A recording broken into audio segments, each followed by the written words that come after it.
too often we look only from our little national yes. angle, and we only look at the past 10 years, but these issues have been with us forever, and there's a lot to learn from this broad perspective. Let me step back with you for a second.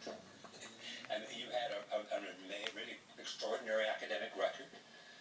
You were a young economist. You had training in the United States at all? I was hired in the United States as a young assistant professor, but my training was in France and in London. At MIT? I started my career as a professor at MIT, yes. Right. You were different, though. I mean, you were not interested so much or always in the way that economics was being written about. You were also interested in history.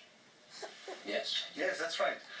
Yeah, I was curious. I could not see. I was doing mostly theoretical and mathematical research, writing down economic models and proving theorems. Which everybody else was doing. Which everybody else was doing, and then I realized that we knew very little about the basic facts about inequality, and that there was all this data sitting out there which nobody had collected.